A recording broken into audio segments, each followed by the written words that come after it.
Hey, what up my cruisers? In this video, we're going to be showing you how to change the rear heater hose in your 1FZFE 80 series Toyota Land Cruiser or LX 450. So the first thing you're going to do is, if you want to make it easy, get the kit from wits-end, which you guys can see right here. I'll probably link that in the description. And it's not available right now, but it's usually like $75, I believe. And it comes with a 5/8 heater hose, 4 clamps, and it comes with some heating shield. So check out how we installed it, and make sure you hit the subscribe button.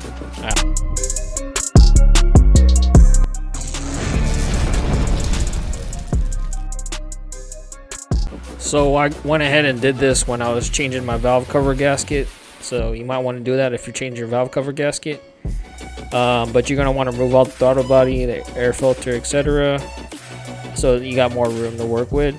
So I live in Arizona, if you don't know. That's why I'm the theAZcruiser, and it's really hot over here in Phoenix, where I'm at specifically. And I don't really need a heater. I mean, I only use a heater like once a year. So I even got vents in my truck. You can check that video out. Put some louvers in there. So I just want to make my truck have less things to worry about when I'm on the trail. So I decided just to get rid of my rear heater hose. So basically you're going to do that, and this thing was kind of hard to get out. You're going to need some picks, probably something to get these things off, because we were struggling on some of these hoses because they were pretty on there like for a while. I don't know, who knows how long they were on there for. Probably like since the truck was got. I don't know if some of these hoses are stock, but yeah, you want to get some picks, and then yeah, just follow along. And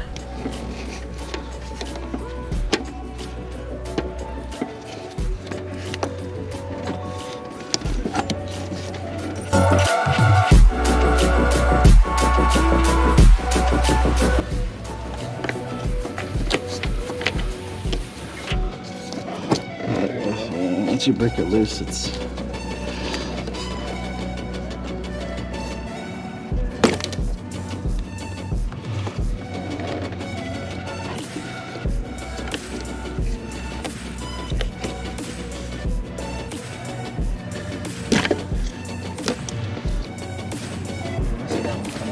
so when you're deleting the rear heater hose, you don't need to take off all the hoses for the heaters, or for the heater hoses.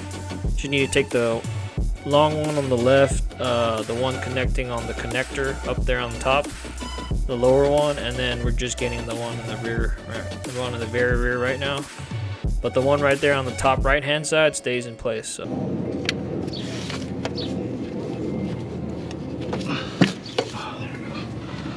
oh, it's all capped off. I thought it was a hole there, but it's... So after you move that rear connector hose, you're going to remove 2 more smaller hoses in the back, and that'll complete the removal process. Pulling a little bit more now. Yeah, there you go. Woo. There you go. So after you remove that last hose, you should have 4 holes where your heater hose used to be. And then we're just going to install the new hoses in. So check out how to do that. Like I said, it's really long, so we can just...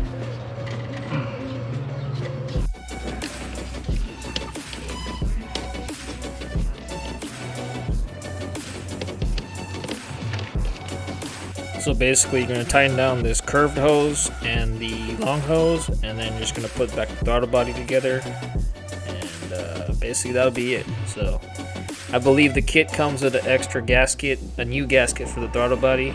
So you're going to put that right here before you bolt that back on.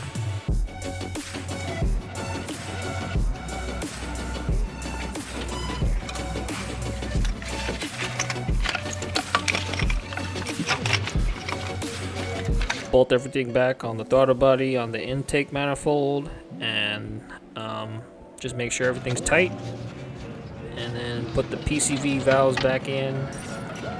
Make sure all the everything you disconnected is back on there, and we're going to start this up in a bit and see how it runs.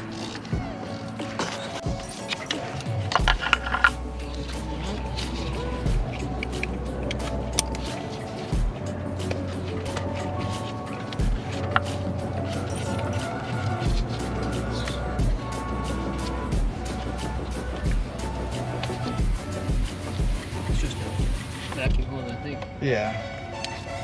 And this one's like oil PCB cores.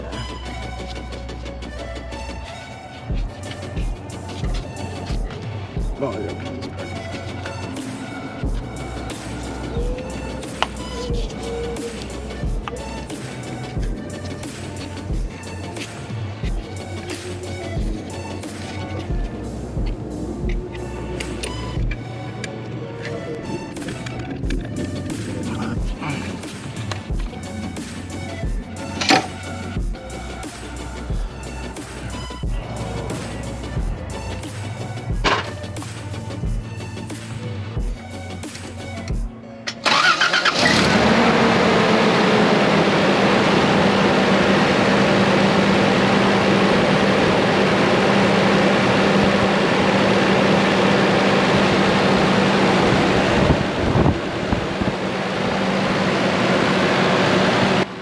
You can barely notice it, but there was a slight ticking sound when I started it up.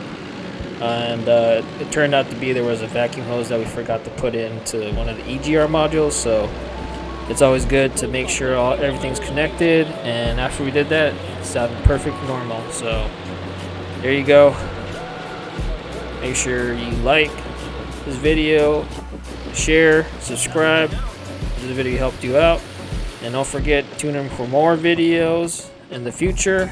So you want to hit that subscribe button so you can get all the notifications. And again, thank you for watching, and I'll see you on the next one. Alright, theAZcruiser out.